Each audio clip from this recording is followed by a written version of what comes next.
Mr. President, your audience, you are welcome. Jama'a musulmai, babban bakonmu shine mai girma abin girmamawa shugaban kasa Nana Addo Dankwa Akufo-Addo. Allah ya kawo shi lafiya.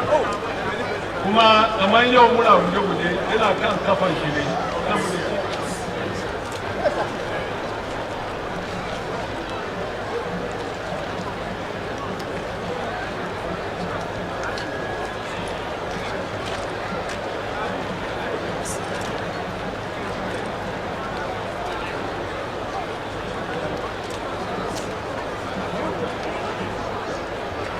Second Lady, Minister for Inner Cities and Zongo Development, National Chief Imam, Chairman of the National Council of Zongo Chiefs, Chairperson of the Hajj Board, Lama, Jama, fellow Ghanaians, ladies and gentlemen. I greet you with the greetings of Islam. Salam alaikum. I congratulate the Muslim Ummah Ghana, and by extension the entire Muslim population of the world, for braving the perils of hunger and thirst for an entire month.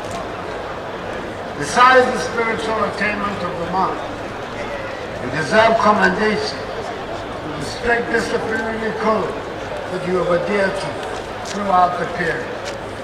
I pray that Allah accepts our collective prayer, continues to shower His grace, blessings and peace on our nation, and makes her great and strong. Let me congratulate again our iconic National Chief Imam, Sheikh Dr. Usman Nuhu Salamatu, on his 100th birthday, joining the exclusive club of Centennial. By every measure, it is a blessed and privileged club. National Chief Imam's guidance of the Muslim flock in Ghana has been truly exemplary.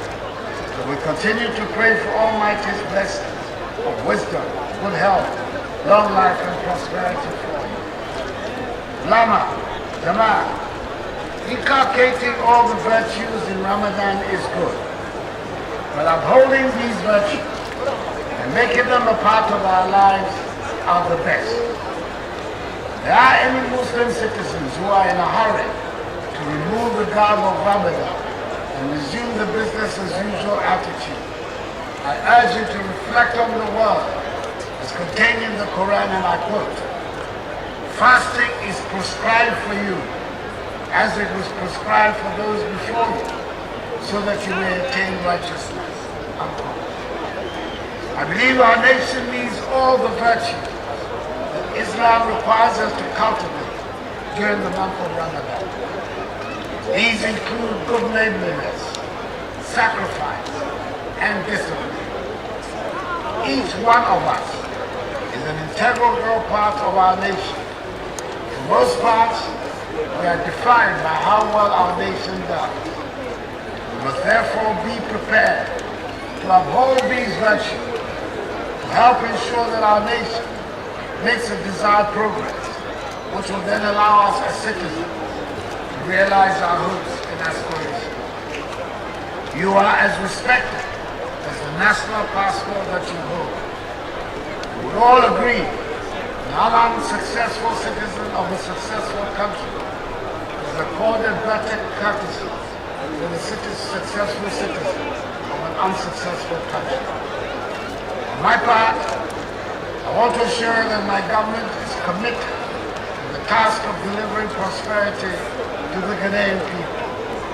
To that extent, every policy that we have pursued so far has been meant to engender inclusiveness so that we can move away from the old system of governance that left many Ghanaians at the periphery.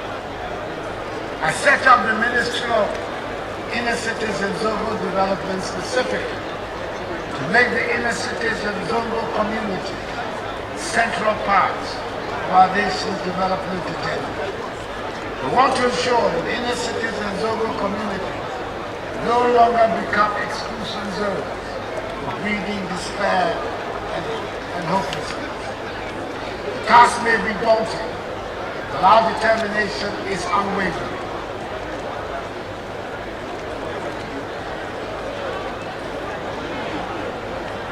There are over 1,080 Zongo communities in Ghana, each clamoring for much-needed intervention to make life more bearable and comfortable. That certainly puts enormous pressure on the minister. But I chose a minister for you who has passion, whose dedication to Zongo communities is nothing down. I urge you to give him the maximum cooperation that is needed to deliver on the vision of the government. Let us be focused as we embark on the journey towards bringing prosperity to the over 4 million people who live in our Zongo communities.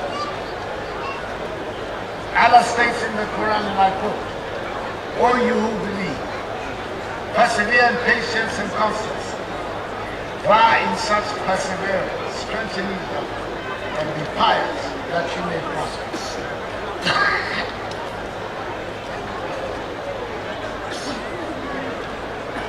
National Chief Imam, Zongo Chief Ulama, I'm happy to announce that the Minister for Finance has signed a commencement warrant for the Ministry of Inner Cities and Zongo Development to begin the spending on Zongo communities from the Zongo Development Fund allocation in the 2019 budget. The provision of water systems, rehabilitation of school blocks, and the building of new ones, provision of desks for Islamic schools, and the rehabilitation of tertiary drains amongst many other projects will help resolve some of the many challenges that bedevil our Zongo community. The officers of the Zongo Development Fund, based on the many requests that they have received from various Zongo communities, have already translated the commencement warrant into actionable projects, and work on these various projects should start very soon. National Chief Imam Ulama, if these development initiatives will come to fruition, then we must maintain the peace in our country.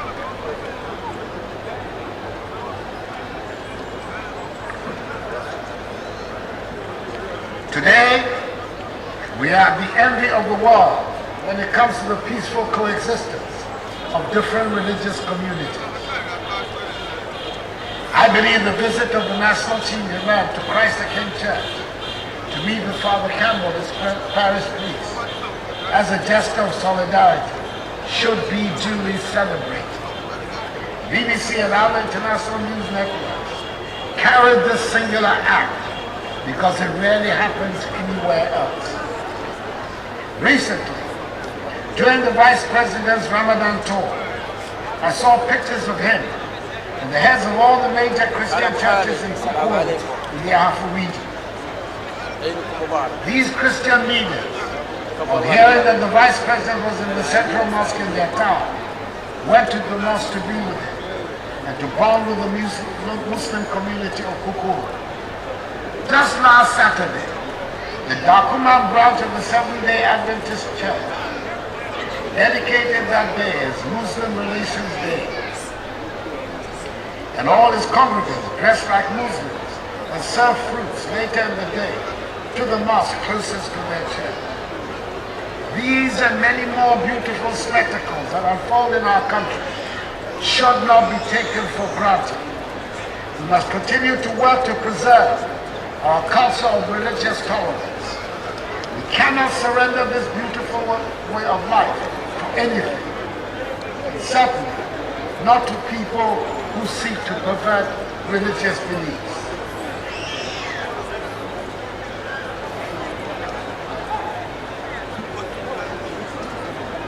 I urge all of you not to let agents provocateurs destroy our unique way of life.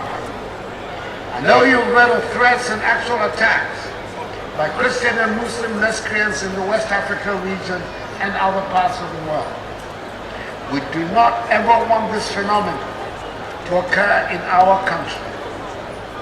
While the security agencies work to keep all of us safe, I encourage you to report suspicious characters who come into your communities to take advantage of our well-acclaimed hospitality to unleash mayhem in our country to the police.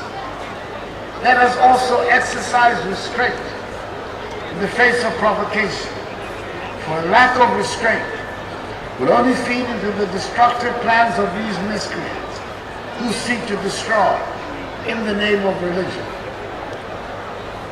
I applaud the vigilance of Messieurs Gregory Bangrame and Judge George Bonfondon, members of the Roman Catholic Church in Hamilton, in the Upper West region, who together with the church leaders alerted the police about the presence in the church of an armed person who turned out to be a national of our neighboring country of Burkina Faso. The person is in custody. In conclusion, Ulama, Jama'ah, National Imam, I wish you blissful and peaceful Eid Ul-Fitr celebration. To the youth, I urge you to celebrate with caution. The nation needs you alive. May God continue to bless us all in our homeland Ghana and make her great and strong. Salam alaikum.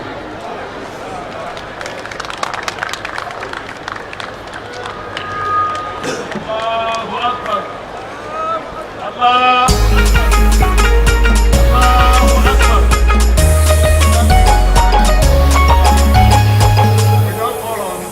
HAUSA Television. Minister for